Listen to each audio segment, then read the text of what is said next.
तो दोस्तों, अधिगम के पिछले पार्ट में हमने पढ़ा था कि अधिगम का अर्थ, विशेषताएं, उसके पक्ष, प्रकार, परिभाषाएं, उसको प्रभावित करने वाले कारक जो भी थे वो सब हमने पढ़े थे। कुछ हमने उसमें अधिगम के वक्र भी पढ़े थे कि वक्र कैसे होते हैं अधिगम के, किस किस तरह से उसकी गति में धीमा होना और गति तेज होना होता है। अब हम पढ़ रहे हैं अधिगम के सिद्धांत।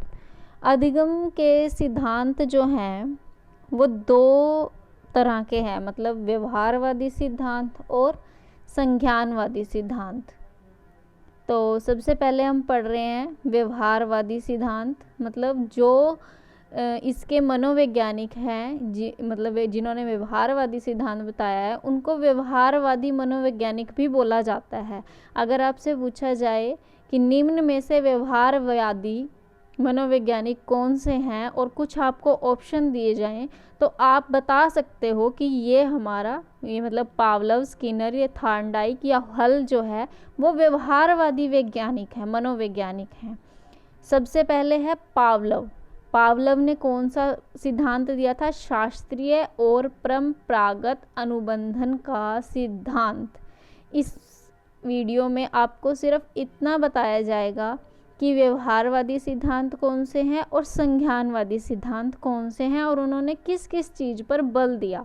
उसके बाद एक अलग अलग आपको बताया जाएगा, अलग अलग सिद्धांत की अलग अलग वीडियो आएगी जो कि ऐसे ही कंटिन्यू पार्ट्स में चलती रहेगी। जैसे ये सेकंड पार्ट है, फिर थर्ड, फोर्थ, इस तरह पार्ट आते रहेंगे।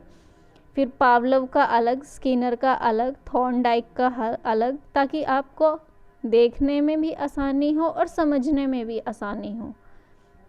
इसमें सिर्फ ये बताया जाएगा कि व्यवहारवादी सिद्धांत किसने दिया और संज्ञानवादी सिद्धांत किस किसने दिया। उसके बाद है स्किनर का क्रिया प्रसूत और अनुबंधन का सिद्धांत। थर्ड है थॉर्नडाइक का प्रयास और भूल का सिद्धांत। उसके बाद है हल का पुनर्बलन का सिद्धांत। अब व्यवहारवादी हैं जो ये पावलोव, स्किनर, थॉर्नडाइक और हल, इनका क्या कहना है कि अधिगम जो है वो यंत्रवत होता है, मतलब कि उसको पशु भी कर सकते हैं और मानव भी कर सकते हैं, दोनों कर सकते हैं इसको। देखो उन्होंने किया भी है, जो उनके प्रयोग किए हैं, पावलोव ने कुत्ते पर किया है, ठीक है, स्किनर ने बिल्ली पर, चूहे पर, इन्हीं पर, मतलब मोस्टली कबूतर पर, इन पर जो किए हैं वो ये कहते हैं कि ये मानव भी कर सकते हैं और पशु भी कर सकते हैं, दोनों पर कर सकते हैं। और अधिगम जो है इसमें वो धीरे धीरे होता है, मतलब ज़रूरी नहीं है कोई भी चीज़ जो है वो बाय प्रैक्टिस आएगी। आप जैसे जैसे अभ्यास करते रहेंगे वैसे वैसे आपके अधिगम जो है वो जल्दी धीरे धीरे आपका होता रहेगा, धीरे धीरे आप उस चीज़ को सीख जाएंगे। अनुबंधन का परिणाम है। अनुबंधन क्या होता है कि कोई भी चीज़, जैसे अब हमारा लक्ष्य क्या है कि कोई भी पेपर हमें पास करना है, तो वो उसका पेपर का और हमारे बीच जो है वो अनुबंधन है, हमें वो टारगेट नज़र आ रहा है, वो लक्ष्य है हमारा, तो हमारे और उसके बीच में एक मतलब अनुबंधन बन गया है, तो उसी अनुबंधन की वजह से हम सीख रहे हैं। तो ये कह रहे हैं कि सीखना जो है वो अधिगम जो है वो उसी अनुबंधन का परिणाम है।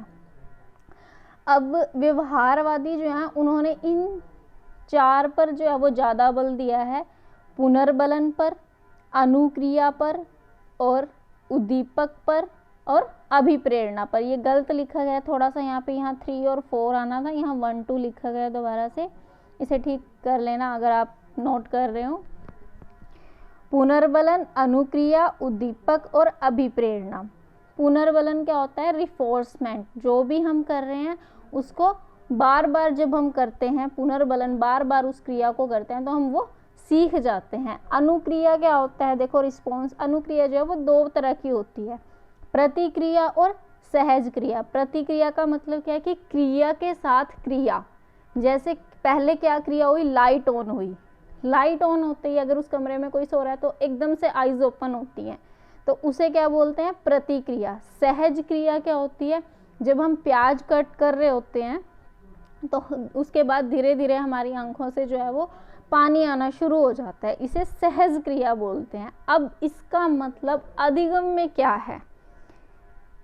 एक तो होता है प्रतिक्रिया, क्रिया के प्रति क्रिया, मतलब अब जब एक कुत्ता जो है या बिल्ली जो है, जो भी, उसको पता लग जाए कि उसको बेल बजते ही खाना मिलेगा, तो वो डायरेक्ट क्या करेगा, बेल बजेगा और खाना उसके सामने आ जाएगा, तो क्रिया के प्रति क्रिया हो जाएगी। लेकिन सहज क्रिया कैसे, उसे पता नहीं है, अभी उसे नहीं पता कि अभी बेल बजाने से उसे खाना मिलेगा, तो धीरे धीरे वो अभ्यास करेगा, कभी इधर जंप करेगा, कभी बाई चांस गलती से अगर उसका उस बेल पे बटन पे दब गया और उसके सामने खाना आ गया, तब उसे पता लगेगा, तब उसका अधिगम होगा। उसके बाद है उद्दीपक। उद्दीपक किसको बोला जाता है, जैसे हमारे लिए अभी इस टाइम उद्दीपक क्या है, हमारा एग्ज़ाम, जो दिखा के उसे लालच दिया जाता है कि इसी चीज़ से ये सीखेगा, अधिगम करेगा। उसके बाद है अभिप्रेरणा, मोटिवेशन।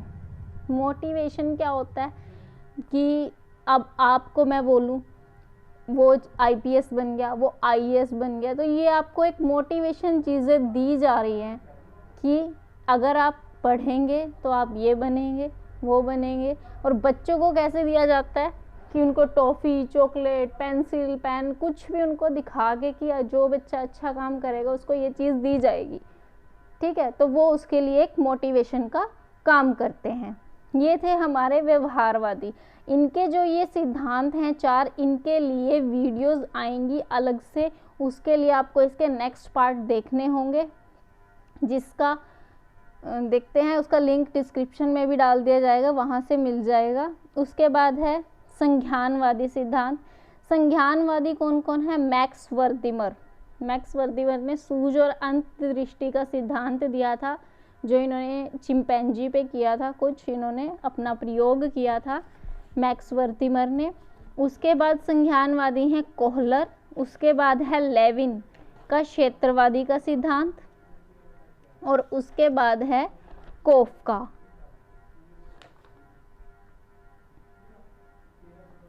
ये हमारा गेस्टाल्टवादी संप्रदाय भी बोला जाता है इसको।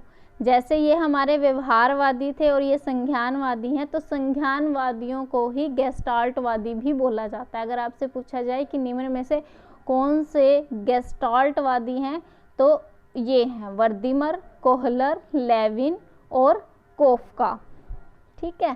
संज्ञानवादी कहते हैं कि यंत्रवत नहीं होता, ये केवल मानव ही कर सकते हैं।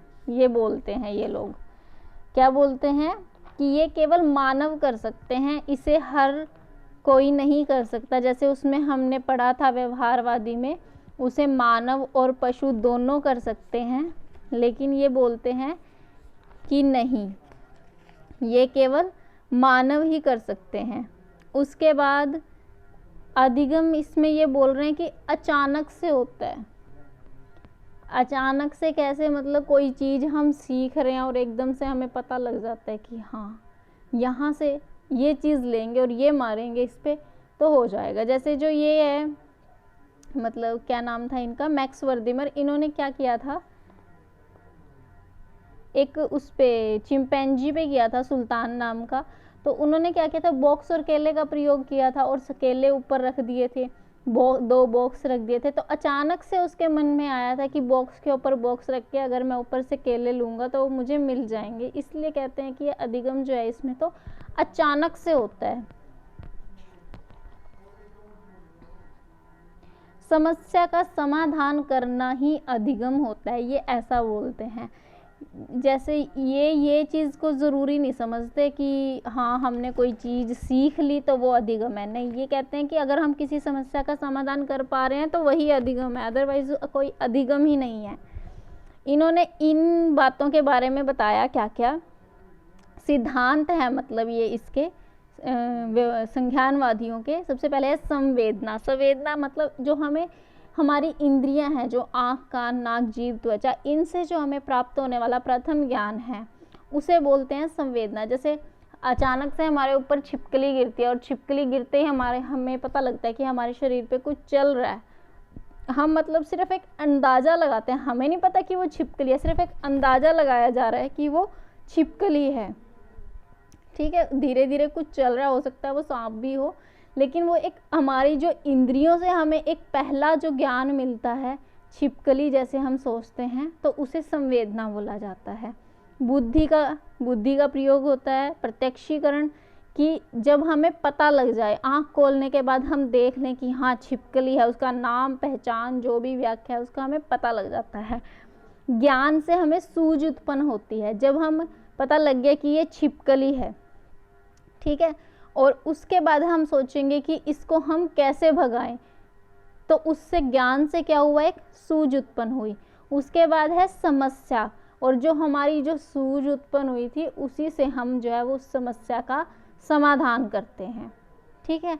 अब तक के लिए इसमें मैंने आपको बताया सिर्फ संज्ञानवादी सिद्धांत और व्यवहारवादी सिद्धांत जो हैं वो कौन कौन से होते हैं, ठीक है। उसके बाद हम आगे पढ़ेंगे इनके बारे में, जो ये हैं पावलोव, स्किनर और थॉर्नडाइक, हल के बारे में, और नेक्स्ट वर्दीमर, कॉलर, लेविनकॉफ का, जिन्होंने भी अपने अपने सिद्धांत के बारे में जो जो प्रयोग किया है, कंटिन्यू 1 by 1 आएंगी। आप सिर्फ प्लेलिस्ट में जाएं और 1 by 1 इसकी वीडियोस देखें। तब तक के लिए नमस्कार।